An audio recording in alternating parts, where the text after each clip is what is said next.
Huwag kang matakot na makipag-ugnayan at makipag-usap sa ibang tao.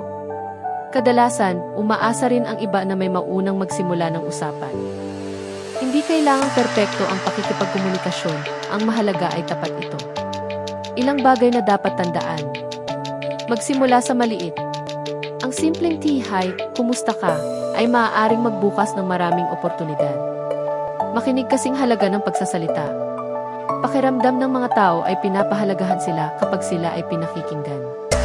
Huwag masyadong isipin ang mga pagkakamali. Lahat ay may nasasabing medyo awkward minsan, normal lang iyon. Maging totoo sa sarili. Ang tamang mga tao ay ma-appreciate ang tunay mong pagkatao. Mas nagiging madali ito sa practice. Habang mas madalas kang nakikipag-usap, mas nagiging kumpiyansa ka.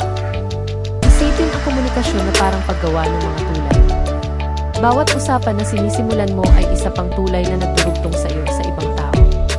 At ang mga koneksyong iyon ay maaaring magdala ng pagkakaibigan, oportunidad, at suporta kapag kailangan mo. Hindi mo kailangang maging pinakakumpiyansang tao sa silid. Kailangan mo lang maging sapat na matapang para magsabi ng "Kamusta?"